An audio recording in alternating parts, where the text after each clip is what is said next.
Eu sunt Omer Susli. Mai mult de jumătate din viață am trăit în România decât în Turcia. Noi suntem un grup care, chiar dacă toată lumea mă cunoaște prin retail, eu sunt în mintea mea și în sufletul meu, mi plac industrie. Mi plac motoarele când se pornesc orice motor. Avem mai multe fabrici, cum ar fi minerit, cu carbonat de calciu, filaterie, noi producem fibre, textile industriale, saci, big bags de 1 tonă, 2 tone, 3 tone, exportăm toate țările din Uniunea Europeană. Eu ce construiesc și ce am construit până acum, întotdeauna spun, domnule, în primul rând trebuie să pun la punct conducerea oricare companie care am, trebuie să merge fără mine. Și toate sunt independent unul de altul și toate sunt condus de oameni profesioniști. Chiar dacă mâine, Doamne ferește, nu mai sunt, companiile merg înainte și mii de oameni nu rămân pe drumuri, nu rămân fără loc de muncă, pentru că deja au o conducere și merg pe drumul lor.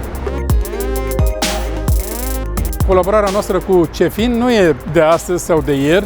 Noi colaborăm cu Cefin aproape de 10 ani, 12 ani cu programul Cefin pentru urmărire flote. Le mulțumim pentru o mână de ajutor acum 10 ani, 12 ani, 15 ani când ne-a dat acest program și am urmărit flota noastră de camioane, în jur de 100-135 era atunci, dar în timp s-au micșorat, au făcut accidente, au stricat, dar am decis colaborarea noastră să fie mai fructuos și am decis să trecem din marca camioanele care avem în flota noastră la Ford.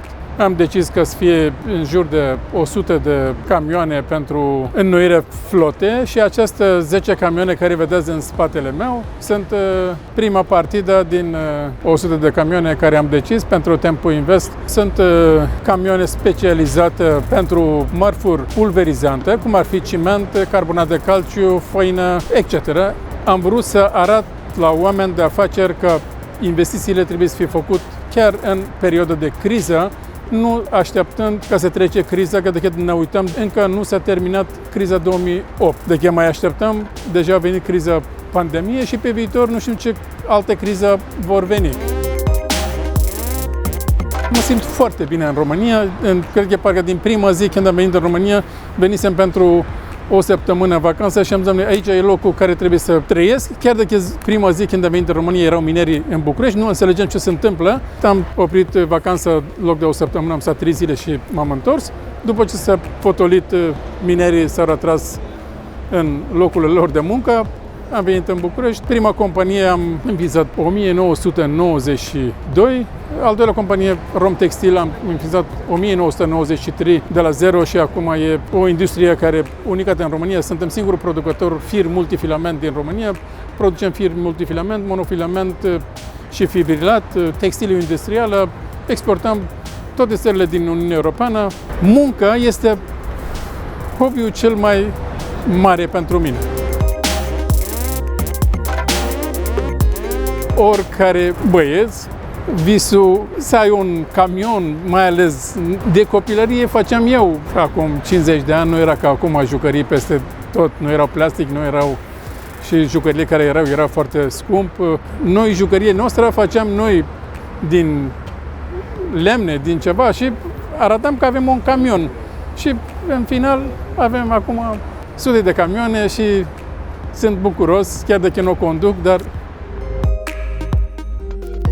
prima mea zi care am fost la facultate, am făcut Business Administration, sunt economist de meserie. Profesorul meu de atunci a zis, doamne, când faci un business, nu trebuie să te gândești că ai prieten, ai vecini, ai rude și să o cumpără de la tine. Businessul care puneți în cale trebuie să fie așa de bine gândit și pus la punct ca să nu ai nevoie de prieteni, de rude, de apropiați sau de vecini, pentru că de chiar rămâi cu ei, n-ai cum să crești. Trebuie să faci așa fel ca să fie pentru mulțime, pentru 22 de milioane de români, nu pentru prieteni și așa am rămas mie în minte și întotdeauna m-am gândit Că dacă fac ceva, trebuie să fac pentru toată lumea, nu pentru prieteni și rude sau vecini.